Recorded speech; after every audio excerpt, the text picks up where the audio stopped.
Ka tlhamalalo go tswa mo SABC Studio 10 Auckland Park, Johannesburg, re go tlisetsa kgaso ya dikgang tsa Setswana. A re iketle mmogo ka tshedimosetso. Mo kgasong eno re utlwa fa COPE e ikuela tšhono ya go busa Aforika Borwa. IP kwa North West ba tlisitsa magatwe a kamego ya mapodisi mo bogodung jwa leruo.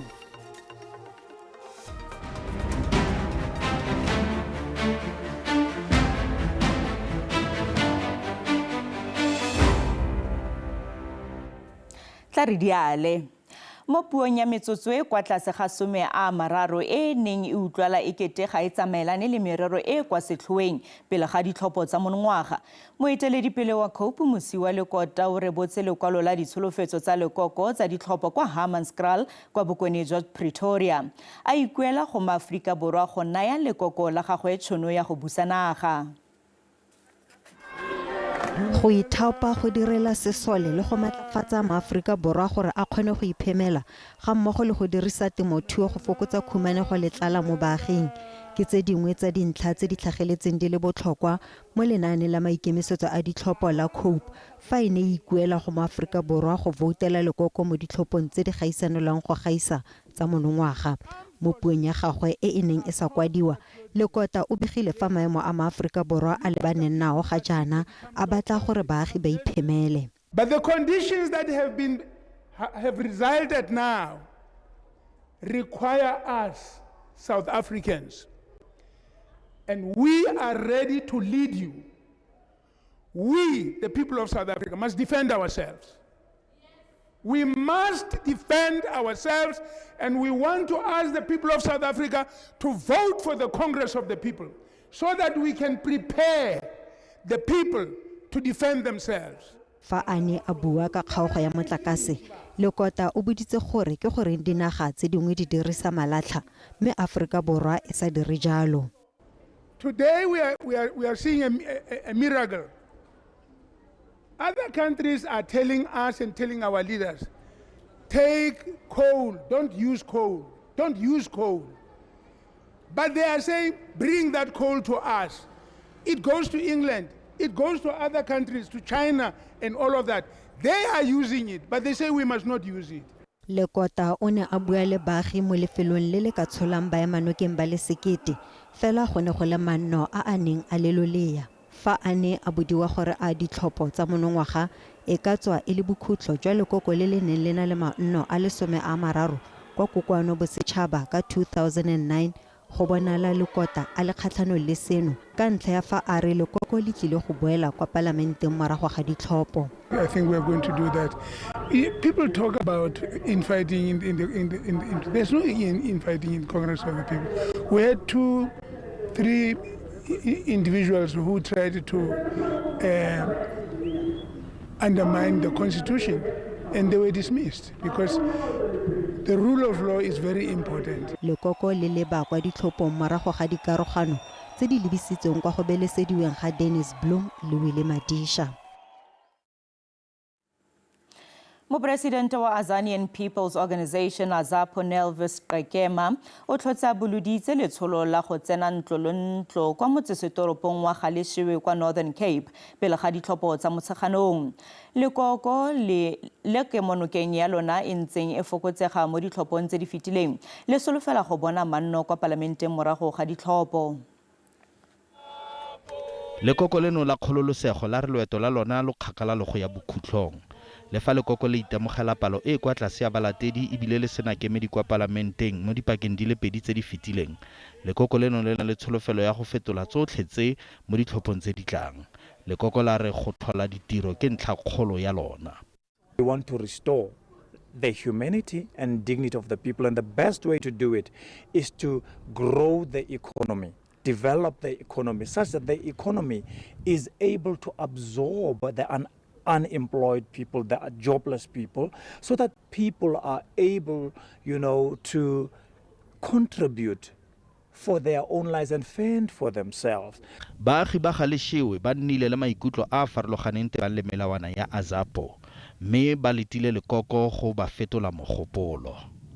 Nna ke ne fula gore mokgatlo wa Azapo le wa PAC ka gone ke sa differentiate much mo go bone ba more concerned ka the Africanness and the blackness of an African. Those are key things in my life. Those are spiritual things in my life.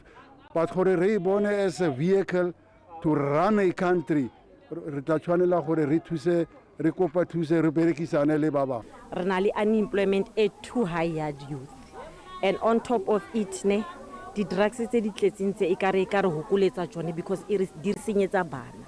Lekoko le le nang le ditokololo tse di fetang sekete mo porofenseng e le solofela fa le ngokile balatedi ba le bantsi mo nakong ya ditlhopho.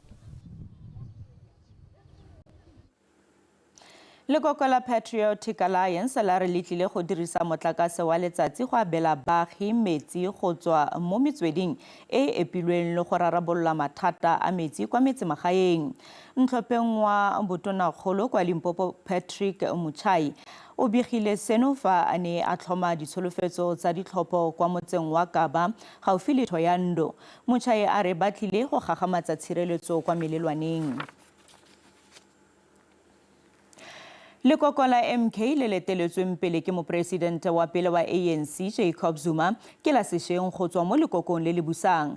Le teletswe ka lephata la sesole sa ANC mme ke la boraro go tswa mo ANC morago ga go tlhangwa ga Congress of the People ka 2008 le PAC ka 1956. Makoko ano a tlhamilwe ke maloko a mangwe a sa itumelang a ANC a neng a dumalana tota a sa dumalane le mekgwa e ANC e diragatsang melawana mengwe ka gone gareng ga tse dingwe.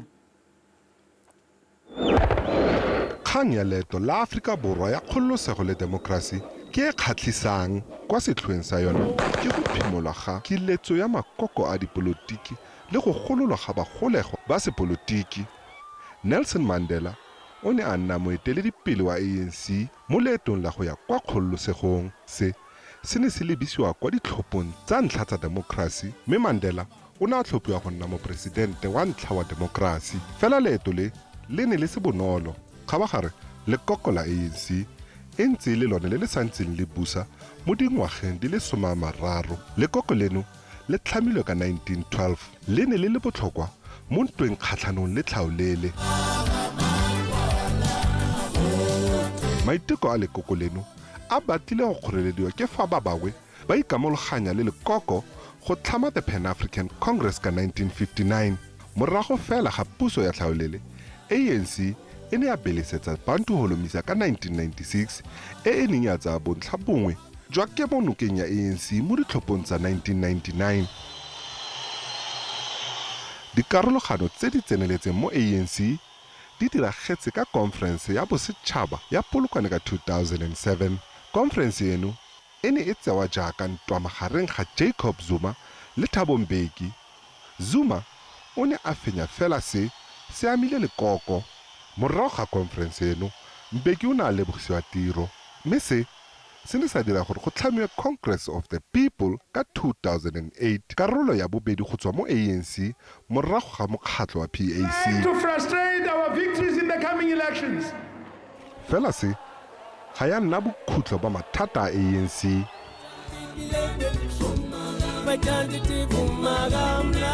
Morago ga go belesediwa ga moeteledipele yo o neng a le matlhatlharaga wa liki ya bašwa Julius Malema ka 2013 le ene o ne a itlhamela lekoko la gagwe la EFF le tsala ya gagwe Floyd Shivambu.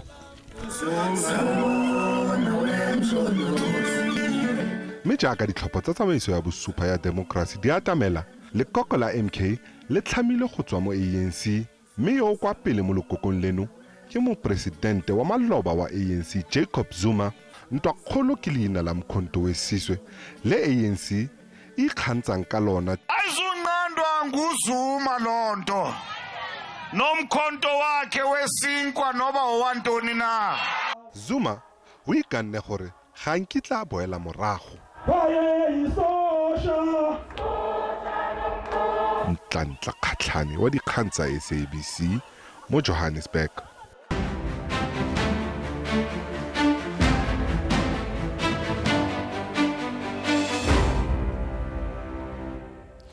Monasitilo wa ANC Gwede Mantashe o etetse kwa Eastern Cape mo letsholong la lekoko la go ikgolaganya le baagi. Maikaelelo a seno ke go ngoka batlhophi pele ga ditlhopho tsa bosetšhaba le diporofense monongwaga. We have a common approach as the ANC. We tell them what we've been doing. We tell them what these are the challenges. We tell them these are the issues that we are planning to do. That's why we're having a manifesto. We're different to other parties. Other parties promise. Somebody asked me to describe this thing of other parties promising. I say, it's like a child who have never been to school and say, when I go to school, I will get 10 distinctions. You can say that you have never been to school. But when you're in school, you know that if you have got 3 distinctions in a particular term, you have done well. That is the difference. We're at school, we're working, we're 30 years in government. And when we started government, that's one thing that is never said. We came from the background of Bantu education that didn't prepare us to live. It prepared us to be servants. We have learned on the ground. What we have learned over the last 30 years is indispensable, is experience, is knowledge, is wisdom. We want to plant it back. That's why when we say these are the challenges, we can attend to them because we know them, we understand them, we have committed them. Electricity, unfortunately I grew up in this area. Okay, I grew up in Kala. Okay, when you talk load shedding, I know that I grew up in an area where there was permanent load shedding. There was no electricity, there was no prospect. Today, we're all connected to electricity, and it gets away from time to time. And when there was intensive load shedding, the president of the ANC appointed a minister to focus on that issue. For a week now, we haven't had load shedding. He is working on that because we said to him, don't focus on all these things that people talk about. Focus on the electricity availability factor, power station per power station, and that is working. DA ka Western Cape tlhotse re botse lekwalo la yone la ditsholofetso tsa ditlhopho bosetšhaba kwa Paarl. Ntlhopheng wa maemo a botonakgolo kwa porofenseng eo Alan Winde o rebotse ditsholofetso tsa lekoko di le 7 go batlhophi. A ikuela go newa tšhono e nngwe gape ya go etelela pele porofense eo dingwaga di le 5 tse di tlang. Winde a re tiro ya lekoko jaaka e le lone le le busang porofense eo e supa bokgoni jwa lona. Lekwalo la ditsholofetso la ditlhopho le tlhagisitswe ka mokgwa o bonolo ka maikano a le 7. Tsona di ikaegile ka go agelela mo maanong a leng teng ao a ntseng a dirisiwa mo dingwageng di le 15 tse di fetileng fa e sale lekoko le eteletse pele porofense eo. Se se botlhokwa ke kgolo ya ikonomi mme Wendy a tshepisa go tlhola ditiro di le 800 go fokotsa kgaogo ya motlakase ka magato a le 4 go aga dikolo tse dingwe di le go lere ditirelo tsa maemo a kwa godimo tsa boitekanelo twantsho bosenyi ka go thapa batlhankedi ba tiragatso ya molao ba le 1,300 go lere le pabalesego kwa metsemagaeng ga mmogo le go baya lekala la twantsho ya ditiritibatsi la K9 go maemo a bobedi. Gape lekoko le tlile go kgaratlhela go gagamatsa tolamo ya dipalangwa le mafelo otlhe a go tsena mo nageng. Maikano a lone a bofelo ke go etelela pele puso e lolameng le go tla ka maano a mašwa a go nela botlhe ditirelo. Wendy o ikuetse go batlhophi go nagana sentle gore ba rata porofense ya bone e lebega jang mo dingwageng di le 5 tse di tlang. If there are 9 provinces in South Africa and everybody wants to come to one province, why? So don't break that. Support it and make it work in other provinces the same way. Let's fix our country. Let's rescue our country. Fane a eme kopano ka lefoko moeteledipele wa DA John Steenhuisen a re batlhophi ba ka nne ba neela lekoko phenyo ya bontsi ba divoutu mo porofenseng kgotsa puso e tletseng bonwenwe e busiwang ke makoko a le mantsi e tlileng go phutlhamisa porofense. Difference between fear-mongering based on things that are not true and warning people about the consequences of what happens where we've already seen those consequences at play here. In Knysna in the Western Cape, voters were complacent, they didn't come and vote, and they split their votes amongst these small popcorn parties that pop up every election and then go stale and are swept away. What that did was allowed the the ANC, the EFF and the PA to come in there. And that's why Knysna sits today with dead bodies in its drinking water, with no water in its taps, with sewage on the streets, with mountains of rubbish, and a government that's repelling tourists, not attracting them. That's precisely the case. Lekoko le ribolotse gape le bese eo e tlileng go dirisiwa mo letsholong la yone la go ngoka batlhophi go ralala porofense. Moeteledipele wa Rise Mzansi Songezo Zibi o rotloeditse maAforika Borwa go voutela diphetogo mo ditlhophong tse di tlang. Zibi o isitse letsholo la gagwe la go ngoka batlhophi kwa KwaZulu-Natal mme o ne a tsena ntlo le ntlo kwa Inanda kwa Durban. Inanda e nnile le selo se se kwa godimo sa bosenyi dingwaga di le dintsi mme dipolao, kgotoso, petelelo le tiriso ya diritibatsi ke bongwe jwa bosenyi jo bo amang baagi ba kgaolo eo thata. Botlhokatiro le bone bo kwa godimo. Baagi ba Inanda ba dirisitse tšhono eno go tlhagisa dingongorego tsa bone tse di akaretsang thebolelo ya ditirelo. We need to turn up to vote for change, to choose leaders that care about the issues that affect people, to choose political parties that are always present in the community, working with community. And I think most importantly, don't make big promises that you are not going to fulfill. We've got lots of problems in South Africa. What is important is that we continue to work together with South Africans in their communities to work on these problems. Because if we don't involve them, then, you know, we're likely to see the same thing that we've seen over the last 30 years where nothing happens. Bothati jwa dipatlisiso kgatlhanong le mapodisi IPT ba ngoketswe go batlisisa magato a gore mapodisi a dirisana mmogo le ba ba utswang leruo. Balemirui kwa sedikeng sa Ngaka Modiri Molema kwa North West ba ntse ba senka mekgwa e mengwe ya go khutlisa bosenyi bono bo ba reng bo etegediwa ke gore mapodisi a amega mo go bona. Balemirui ba re maiteko a go kopa gore mapodisi a tsereganye mo bogodung jwa leruo a iteile sefoletse. Ba re ke ka mo ba kopileng tsereganyo ya iPad. Ba iPad re ba kopisiwa ke lebaka la gore re bona ile gore le ile ha re thusiwe. Mme tshepo ya rona mo go bone gore ba ka re thusa ka gore ba biditse maloba ko holong ya morae mare ba tla re itira bana dintlha tsa rona. So re maketse ka speed ba se ba re bitsa ba re batle gore fa feedback gompieno. Balemirui mono ba re ba belela fa ba sepodisi ba dirisana le disenyi. Se ele ka ntlheng ya go sa duele sentle ke puso mme se ke tlhoba boroko e seng kana ka sepe mo go bone. Se se diragalang gone yaanong yana tšhelete e kreiwang ke batho ba ileng gore ra re ke mapodisa a re thusang go raya gore ga ina fo bone ba kgotsofadiwa ke ba inewang ke disenyi. Gantse ke ntse ke letedi go motla ka sena go tsewa dipudi a tsewa gape morago ga dipudi sena go tsewa ka be ja go tla pudi tsa ka dithuto tsotlha mo sekeng 16 yo tla dipudi thutwe ke be ja go police station atsa go police station tsa ke ripotsa le mapodisa botsa a bula case la ke ke bula case ka dipudi tsa ka ditwero a se ke bone tharabollo mo bone ba twa ba tsamao ro kwa me wa lwala ke dikgomo tseo le dipudi ba di tshotse re setlhabetse ba ke le ba re tsala dipudi ne ke na dipudi more than 100 now ke ipitsa ka dipudi tse 10. iPad e itlamile gore e tla tsaya kgato kgatlhanong le mapodisi a fitlhelwang a na le seabe mo bogodung jwa leruo.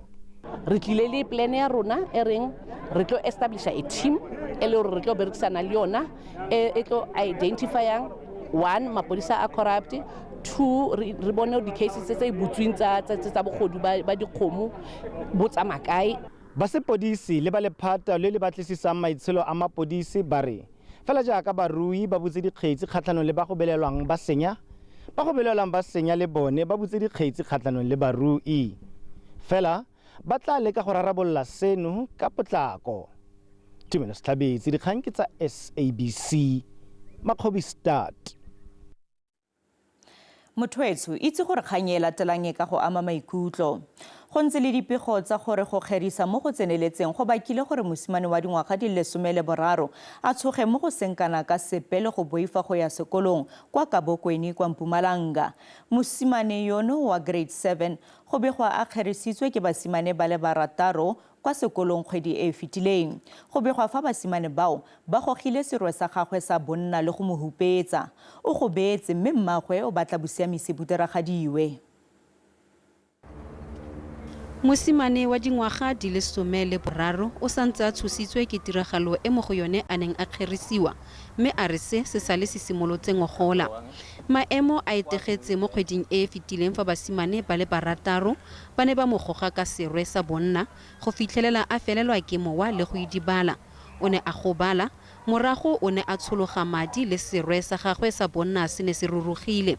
Ga jaana o tshaba go ya sekolong. He can't sleep. He has nightmares. He's talking while sleeping. He's saying they must forgive him and not kill him. What is more painful is that he is traumatized, as the incident happened in class while other children were watching, and they were laughing at him. He says he's not safe at school. He thinks they will beat him when their school is out and there are no teachers around. Maagwe mosimane o butse kgetsi le mapodisi. Basimane ba le barataro ba kwa kgotlatshekelo malebana le seno, mme maagwe o batla gore bosiamisi bo diragale malebana le tiragalo eno. I want the justice system to play its role and get justice for my child, because he is not safe.